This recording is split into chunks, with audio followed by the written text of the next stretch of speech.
Hear ye! Hear ye! We are hereby gathered today at Fort George, the site where the Emancipation Proclamation relating to Cayman was read out by Captain Pack in the year of our Lord, 1835. The history of this august site began in 1662, when the then Governor of Jamaica, Lord Windsor, received royal instructions to protect the Cayman Islands by planting and raising fortifications upon them. This fortification, however, was not constructed until 1790.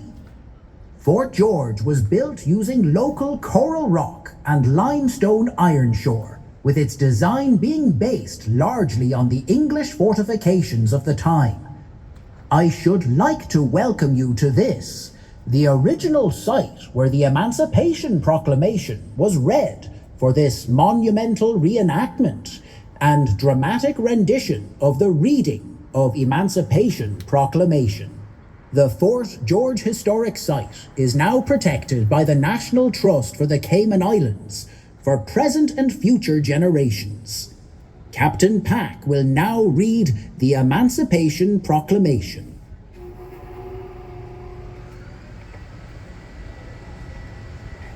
By His Excellency, the Most Noble Howe Peter Brown, Marquess of Sligo, Knight of the Most Illustrious Order of St. Patrick, and member of His Majesty's Most Honourable Privy Councils in England and Ireland, Captain General and Governor-in-Chief of His Majesty's Island of Jamaica, and the territories thereon depending in America, Chancellor and Vice Admiral of the same. Whereas the situation of the inhabitants of the Grand Caymanas, having engaged the particular attention of His Majesty's government, more especially as to the effect the recent changes under the laws of the Imperial Parliament have upon the structure of society in those islands belonging to Great Britain, where slavery formerly existed, and the opinion of the law officers of the Crown having been obtained, I have received His Majesty's commands forthwith to communicate the decision at which they have arrived upon the question. The Slavery Abolition Act having declared that all persons of the age of 6 or above, who on the or before the 1st of August 1834 had been duly registered as slaves, should become and be apprenticed labourers, and such registration not having been adopted as respects the islands of Caymanas previous to the passing thereof, such unregistered slaves have in consequence become entitled to the unqualified enjoyment of their personal freedom.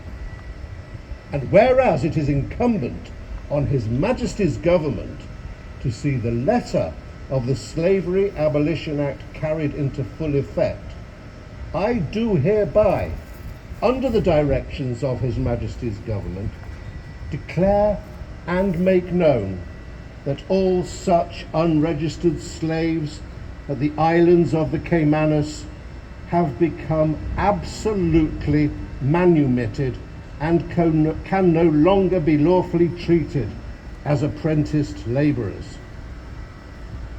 Fully alive, however, to the inconvenience which the course I am commanded to pursue upon the private interests or those of the community of this island, and the apparent injustice inflicted upon the proprietors of Negroes by this construction of the law, owing to the injury which they will sustain in being deprived of the services of their apprentice, still His Majesty's government have no power to interpose, and it will be for Parliament itself to provide a remedy and to decide how far those affected by the omission may be entitled to compensation for the loss unintentionally inflicted upon them.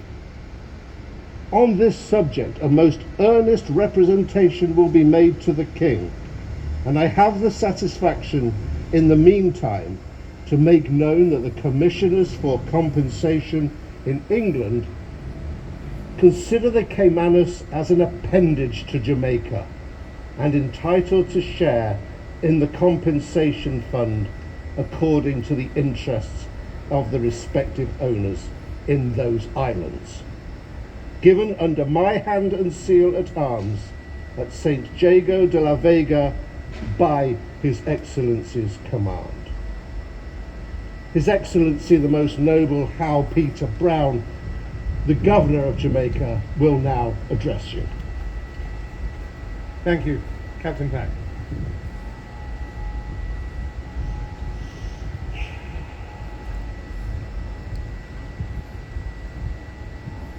You, who have been slaves and lately acting as apprentices, are by the decision made absolutely and unconditionally free.